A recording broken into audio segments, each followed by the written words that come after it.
Rama agrotech, शेती तुमची खात्री आमची. रामकृष्ण हरी शेतकरी मित्रांनो, मी रामारोडक प्रतिनिधी सीताराम जाधव. मी रामारोडकच्या यूट्यूब ऑफिशियल चॅनलमध्ये आपलं सहर्ष स्वागत करत आहे.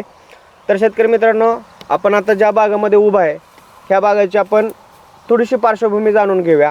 कारण पार्श्वभूमी जाणून घेऊया म्हणजे एक सांगायचं तात्पर्य शेतकरी मित्रांनो, दिवसेंदिवस जसं निसर्ग बदलत चालला आहे तसं शेतीसुद्धा आपल्याला बदलावी लागली. म्हणजे शेतीची जी पारंपरिक पद्धत होती ती कुठंतरी थांबवून त्याच्यासाठी आपल्याला वेगवेगळे प्रयत्न करावे लागा लागलेत आणि आणखी जास्त शेती ही किचकट होत चाललेली आहे.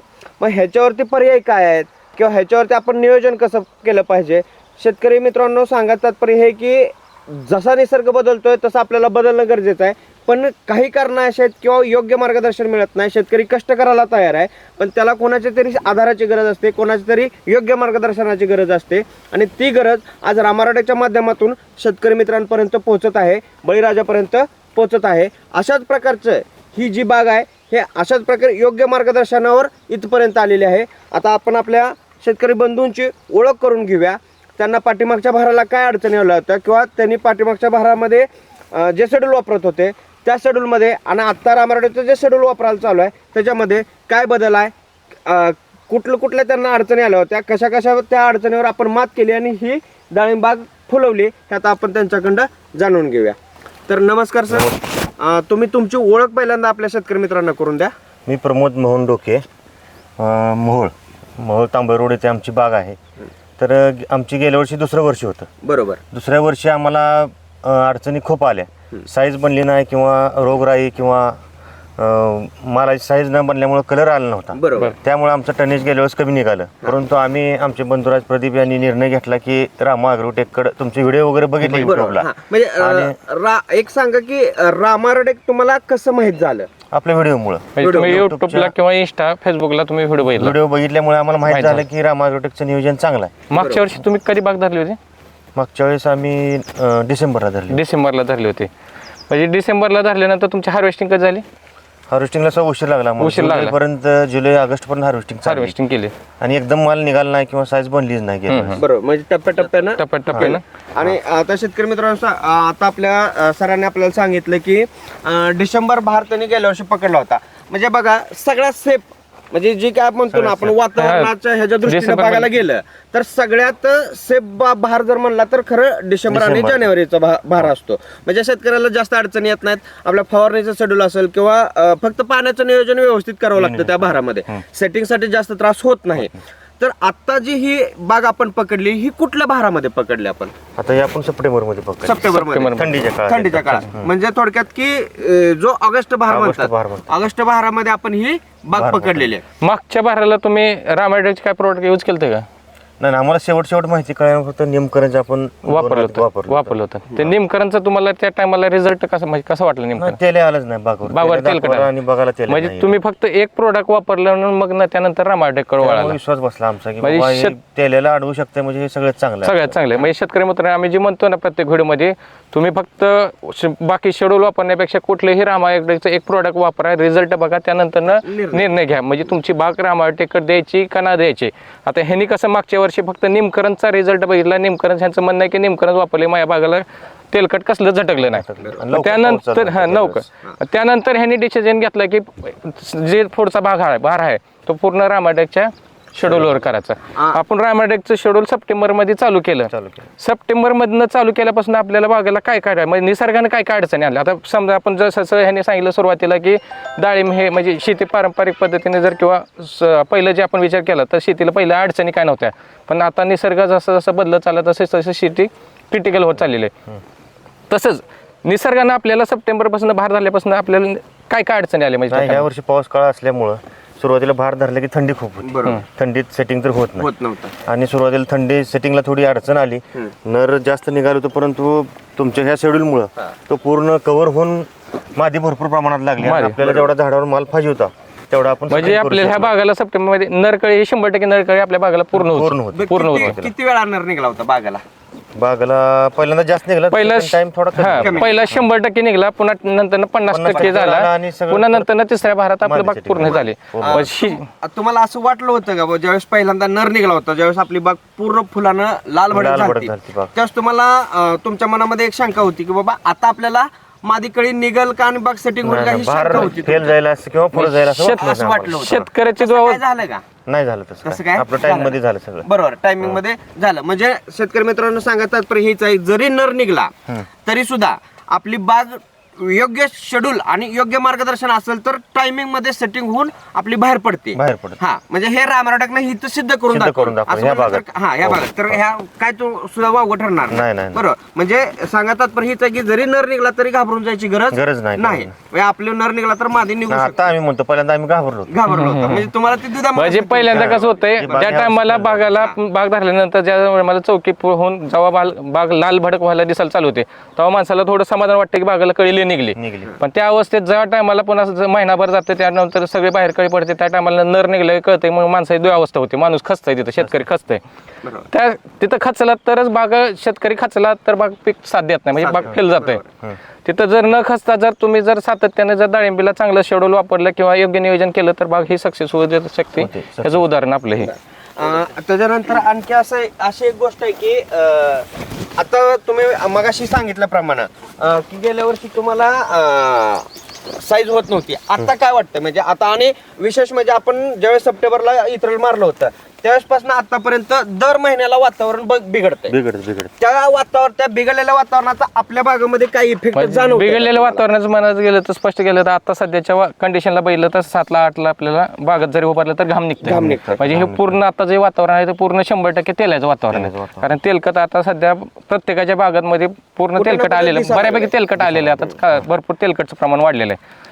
तसं आपल्या बागात आताची कंडिशन पहिली आपण झाकून घेतलंय, सगळं व्यवस्थित आपलं नियोजन केलेलं आहे फाउंडेशन करून. आता आपल्या बागात कुठं तेलकट असं वाटतंय का तुम्हाला? कुठे एकही फळ सापडणार नाही किंवा कुठल्याही खोडावर दिसणार नाही तुम्हाला, कुठल्याही खोडाला दिसणार. म्हणजे झाडाकडे जर बघितलं, बघायला बघितलं तर आपण असं कुठलं एक बी झाड वाटत नाही की झाड वीक आहे किंवा कुठं स्ट्रेस मध्ये गेलेलं आहे किंवा झाड कमजोर दिसतंय. आता आणखी सर तुम्ही सांगा की पहिल्यापासून म्हणजे ज्यावेळेस आपण इतरेल मारलं त्यावेळेसपासून रामारडीची कुठली उत्पादनं तुम्ही वापरलेत की हे असं फळ येण्यासाठी किंवा हे जे आता दिसतंय आपल्याला ही चित्र, ह्यासाठी रामारडीचं सगळं शेड्यूल तुम्ही वापरलेलं आहे आतापर्यंत? म्हणजे कुठली प्रोडक्ट म्हणण्यापेक्षा तुम्ही स्वतः असे घेऊन प्रोडक्ट वापरले आहेत का शेड्यूल घेऊन प्रोडक्ट वापरले? म्हणजे योग्य नियोजन करून प्रोडक्ट वापरले. योग्य नियोजन करून म्हणजे रामाटेक जसं शेड्यूल देतंय मोहोळ, म्हणजे ह्या बाग सांगायचं म्हणलं तर ह्या बागाला रामाटेक मोहोळ टीमनं, म्हणजे मोहोळ मधल्या रामाटेकची जेवढी टीम आहे त्या टीमने ह्या बागाचं नियोजन केलेलं आहे. म्हणजे तिथून जे शेड्यूल जातंय ते शेड्यूल ह्या बागाला वापरलं जातंय, त्या शेड्यूल प्रमाणे ही बाग आहे. कारण शेड्यूल प्रमाणे बाग वापरली किंवा बागाला योग्य नियोजन केलं तर बाग एवढे जे वातावरण खराब आहे त्या खराब वातावरणात सुद्धा बाग उभा होऊ शकते. असं काय वाटतं का सर आता की तुम्हाला जेणेकरून तुम्ही मगाशी उल्लेख केला की तुमच्या ह्याच्यामध्ये साईज गेल्या वर्षी तुम्हाला अपेक्षित साईज मिळाली नव्हती, ह्या वर्षी काय वाटतं तुम्हाला अपेक्षित साईज तुम्हाला भेटेल का? 100% भेटणार. 100% भेटणार. परिस्थितीला अजून मालाला 1.5 महिना टाइम आहे, पण आता साईज 300 प्लस 350 प्लस 350 प्लस तुमच्या अजून आपल्या बागाला 2 महिने टाइम आहे. म्हणजे 2 महिने बाग आपला कुठलंच हार्वेस्टिंग होत नाही, तर 2 महिन्यात अजून साईज कितपर्यंत जाईल तुमची आता बघितलं तर? स्पीड बघितलं तर आम्हाला 500 600 काही तर आता जो 400 प्लस आहे तो 700 प्लस जाईल. 700 प्लस झाले म्हणजे अवरेजली साईज आपल्याला 200 पासून हायेस्ट 700 ग्राम पर्यंत 700 प्लस पर्यंत जाईल. आणि आणखी एक आवर्जून मी शेतकरी मित्रांनो आपल्याला सांगतो की सरांचं एवढं बारीक लक्ष असतं, फेसबुक वरती असेल किंवा युट्यूब वरती असेल किंवा इंस्टाग्राम वरती असेल, जे सोशल मीडिया आहेत तिथं सर नेहमी ऍक्टिव्ह असतात तिथं. आणि जिथं जिथं रामारोड्याचा शेतकरी आहे तिथं त्यांची कमेंट असते किंवा डाळिंबावर त्यांचं तेवढं प्रेम आहे की त्यांनी त्यांच्या कामाच्या व्यापातनं सुद्धा की आपल्या शेतीकडे त्यांनी प्रॉपर लक्ष देतात. आणि तुम्ही फेसबुकवरती भरपूर ऍक्टिव्ह असता. तर असं सांगायचं आहे की ज्यांनी जिथं रामारोड्याचे जे शेड्यूल वापरतात, म्हणजे टेंभुर्णीला आपले एक शेतकरी आहेत सदानंद चव्हाण म्हणून, की त्यांच्या पोस्टवरती बऱ्याच वेळा मी बघितलेलं आहे की तुमच्या कमेंट असते, चर्चा असते. म्हणजे ह्याचं कारण काय किंवा तुम्हाला आवड किंवा तुम्हाला रामारोड्याबद्दल म्हणजे एक प्रेम किंवा जे एक भावना असते आपली की त्याच्यावर विश्वास निर्माण झालाय म्हणून तुम्ही त्याच्यावरती ऍक्टिव्ह असता किंवा तुम्ही ते व्यक्त होतं तिथं. तर असं ह्याचा फायदा काय होईल? म्हणजे तुम्हाला फायदा झालाय का त्या गोष्टीचा? आणि इतर शेतकऱ्यांना तुम्ही काय सांगचाल? आम्हाला तर नक्कीच फायदा झाला, पण शेतकऱ्यांना इतर व्हावा. शेतकरी अपघात येते, एवढे मोठे रोग आले ते त्यांना कंट्रोल होत नाही, जास्त काहीतरी रासायनिक करून ती मरबाग जास्त होते बाग बरोबर. गार होते मर मध्ये. मग रामा ॲग्रोटेकची एवढी खात्री पटली की मर होणार नाही, साईज बनल, Size. कलर बनल, त्यामुळं शेतकऱ्याचं कल्याणच होणार आहे. म्हणून मी जास्त त्यात ऍक्टिव्ह असतो. रामा ॲग्रोटेकचं जास्त मी कमेंट वगैरे त्यामुळेच करतो की शेतकऱ्याला खरी परिस्थिती कळली पाहिजे. बरोबर. ह्यातनं जर बघायला गेलं तर इतर शेतकऱ्यांचे जे म्हणजे समाजकार्य जे म्हणतात बरोबर आहे. ते म्हणजे तुमचे एखाद्या शेतकऱ्याकडनं एखादा शेतकरी प्रेरणा घेत असतो. प्रेरणा घेत असतो म्हणजे तो आणि तुमची प्रेरणा इतर शेतकऱ्यांना देतो की आपल्यासारखं दुसऱ्या शेतकऱ्याचं बी चांगलं झालं पाहिजे, आणि म्हणजे व्यवस्थित झालं पाहिजे. बरोबर. आता आणखी एक सांगा शेतकरी मित्रांनो तात्पर्य की असं असतं की आजकाल बघितलं आपण तर मानसिकता खूप विचित्र आहे. विचित्र. म्हणजे आपण बाहेर बघितलं तर किंवा कोणाच्या मनातलं कोण काही सांगू शकत नाही. पण सरांचा एक प्रामाणिक प्रयत्न आहे की बाबा जसं माझ्या बागेमध्ये फुललं. जे काय बदल झालाय किंवा जे काय मला दिसतंय तसं इतरांच्या बागेमध्ये सुद्धा व्हावं यासाठी सर नेहमी प्रयत्न करत असतात. आणि मला आणखी एक सांगा सर की इतर शेतकऱ्यांना जसं तुम्ही तुमच्या मनामध्ये पहिल्यांदा द्विधा मनस्थिती होती, आज 100% तुम्ही रामारोटेकवरती विश्वास ठेवलाय किंवा तुम्हाला 100% रामारोटेक विश्वासावर बसलेला आहे. तर इतर शेतकऱ्यांना तुम्ही काय सांगाल तुमच्या बागाच्या माध्यमातून किंवा तुमच्या इतर शेतकरी म्हणजे मोहोळ तालुका, आता आपला मोहोळ तालुका आहे, मोहोळ तालुक्यातल्या जे शेतकरी आहेत, डाळिंब उत्पादक शेतकरी आहेत किंवा इतर पीक शेतकरी आहेत, त्यांना तुमचा शेतीच्या अनुभवातून काय सल्ला असेल? आता म्हणजे शेती कशी, म्हणजे शेतीमध्ये म्हणजे आता योग्य आता हे जे बागत आहे हे आपण प्रॉपर नियोजन केलं कसं काम केलं पाहिजे कसं काम शेतीमध्ये? केलं पाहिजे म्हणजे प्रत्येक गोष्टीवरती रामारोटेक म्हणून नाही पण जे प्रॉपर आपण नियोजन केलेलं आहे ह्या तुमच्या अनुभवातनं इतर शेतकऱ्यांना काय तुम्ही सल्ला देतात किंवा काय मार्गदर्शन करतात? शेतकऱ्यांनी मार्गदर्शन घेऊनच बाग ही केली पाहिजे आणि प्रॉपर नियोजन केलं पाहिजे, प्रॉपर लक्ष दिलं पाहिजे. बरोबर. तर शेतकऱ्याची बाग चांगली येणार आहे. आणि आमचा तर विश्वास पूर्ण रामा ॲग्रोटेकवर आहे. नियोजन त्यांना दिलेलं आहे. आता आम्हाला कशाला पश्चाताप नाही, उलट आम्हाला चांगलं वाटतं की आपण नियोजन बदलून रामा ॲग्रोटेकचं घेतलं. त्याबद्दल मी रामा ॲग्रोटेकचा आभार आहे. म्हणजे शेतकरी मित्रांनो आता एक अतिशय मार्मिक शब्द वापरला सरांनी की मला कुठल्याही प्रकारचा पश्चाताप नाही. म्हणजे खरंच रामारोटेक किती प्रामाणिकपणे काम करतंय हे शेतकरी मित्रांनो आपल्याला या ठिकाणी बघायला मिळतंय. आता आपल्या बागाला आपण साईजवर काम करायला चालू आहे. आपण आता इथून पुढं आपला हा आता पहिलाच व्हिडिओ आहे सुरुवातीपासून आतापर्यंत. जवळजवळ आता आपल्या बागाला एक 4-4.5 महिने पूर्ण झाले म्हणजे सेटिंग नंतर. सेटिंगचा पिरियड सेटिंग पण झाले. आता साईज मध्ये आपले टोटल 1100-1200 झाड किती टोटल आपली? आपली 1300 झाड आहेत. 1300 झाडाला आपल्याला जवळजवळ 20 लिटरचा डोस चालू आहे बायोसृष्टीचा. आपला आता तीन डोस झाले होते बायोसृष्टीचं. बायोसृष्टी सोडल्यानंतर तुम्हाला ज्या टायमाला आपण लालमध्ये तुम्ही म्हणत होता की जरा थोडी साईज थांबली वाटते, आपण ज्या टायमाला शेड्यूल चालू केलं, सोडायला चालू केलं किंवा वरून आपण स्प्रे द्यायला लागलो त्या टायमाला तुम्हाला सोडल्यानंतर 3 डोस झाल्यानंतर साईज मध्ये काय फरक वाढला? साईज चांगली वाढलेली आहे. ह्या 15 दिवसात साईज चांगली वाढली.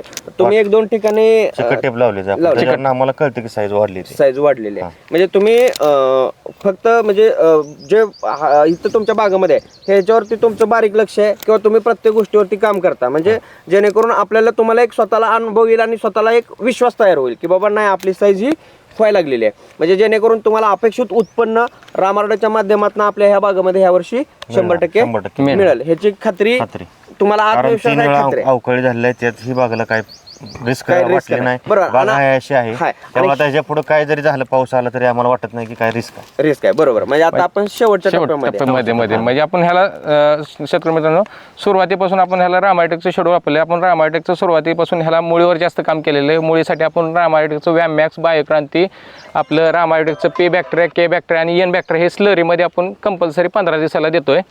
त्यानंतर आपण फ्लावरिंग अवस्थेत किंवा सेटिंग अवस्थेत डाळिंब स्पेशल रूट मॅजिक दिलेलं आहे. त्यानंतर वरून आपण स्प्रेला स्टीम ग्रो रामा मॅजिकचं स्प्रे दिलेलं आहेत. पुन्हा नंतर आपण सेटिंगमध्ये सायझरचं स्प्रे दिलेलं आहेत, रोडोकेचं स्प्रे दिलेले आहेत. आणि आता आपण साईजमध्ये काम करतोय. साईजमध्ये आता आपलं चालू बायोसृष्टी, रूट मॅजिक आणि आपलं डाळिंब स्पेशल आणि रोडोके हे असं आपलं अधून डोस चाललेले आहेत. ह्याला तेलकटसाठी आपण निमकरणचं कंपल्सरी हात चालू आहे. मग ते इनबिल्ट निमकरण असेल किंवा आपलं रेग्युलर भीमसेन कापडमध्ये जे मिक्स करून आपण जे निमकरण वापरते ओरिजिनल निमकरण असेल तर इथून पुढे पण शेतकरी मित्रांनो 100% ज्या शेतकरी बंधूच्या बागामध्ये ज्या शेतकरी मित्रांच्या बागामध्ये तेलकट आलेला आहे त्यांनी योग्य प्रकारे नियोजन करावं. त्यांनी रामारोटेकशी अवश्य संपर्क साधावा आणि त्यांनी त्यांची बाग तेलमुक्त नाही पण तेलकट कंट्रोल 100% करावं. कारण वातावरण दिवसेंदिवस खराब होत चाललेलं आहे. आज जी परिस्थिती आहे की सेटिंग यावर्षी भरपूर प्रमाणात पाऊस झाल्यामुळं नरकळीचं प्रमाण असेल किंवा नपुसक कळीचं प्रमाण असेल हे जास्त वाढलेलं आहे. त्यामध्ये सुद्धा बागा बऱ्याचशा शेतकरी मित्रांच्या फेल गेलेल्या आहेत. तर त्याने सुद्धा योग्य आजच तुम्ही योग्य निर्णय घ्या, योग्य मार्गदर्शन घ्या, कोणाचा तरी आधार घ्या आणि तुम्ही आपली शेती ही 100% व्यवस्थितरित्या पिकवा. कारण रामारोडेक खरंच तर तुमच्या बांधापर्यंत पोहोचलेला आहे. तुम्ही त्याचा फायदा करून घ्या. तुमच्या शेतीमध्ये येणाऱ्या अडचणी आहेत त्या अडचणीवर मात करा. प्रत्येक तालुक्यामध्ये रामाटेकचं आता ऑफिस चालू झालेले आहे. ऑफिस चालू झालेलं आहे. त्या ठिकाणी तुम्ही कुठून जरी व्हिडिओ बघत असाल तर तुमच्या तालुक्यामध्ये तुम्ही रामारोडेकशी संपर्क करा. त्यानंतर तुम्हाला आपल्या रामारोडेकचा यूट्यूबला ऑफिशियल चॅनल आहे रामारोडेक नावानं, तो तुम्ही सबस्क्राईब करा. त्याच्यानंतर फेसबुकला रामारोडेकचं पेज आहे ते तुम्ही फॉलो करा. इंस्टाग्रामवरती रामारोडेक ऑफिशियल नावानं ID आहे, ते सुद्धा तुम्ही फॉलो करा. जेणेकरून तुम्हाला तुमच्या कुठल्याही पिकाबद्दल सविस्तर माहिती त्या व्हिडिओच्या माध्यमातून तुमच्यापर्यंत पोहोचेल. आणि रामारोडेक तुम्हाला फक्त ऐकून माहिती असेल तर तुम्ही ते आता अनुभवा, हेच ह्या व्हिडिओच्या माध्यमातून मी तुम्हाला सांगतोय. आणि जसं आता आपण या भागामध्ये व्हिडिओ काढलेला आहे किंवा हे आता इथं हे पहिला भाग आहे आपला, असाच आपण 2 महिन्यानंतर या भागामध्ये याच ठिकाणी आपण उभं राहून याच आपल्या शेतकरी मित्राबरोबर सरांबरोबर आपण शेवटचा व्हिडिओ म्हणजे जो हार्वेस्टिंगचा व्हिडिओ तो आपण या ठिकाणी काढणार आहे. त्यावेळेला ह्याची साईज आपण बघणार, ब्लिचिंग, ह्याची क्वालिटी आणि काही रेटनं त्यावेळेस आपल्याला भाव भेटेल ह्याचा सुद्धा आपण सविस्तर व्हिडिओ तुम्हाला दुसऱ्या भागामध्ये तुम्हाला 100% शेतकरी मित्रांनो बघायला मिळेल. तर नमस्कार, भेटूया. रामकृष्ण हरी. रामकृष्ण.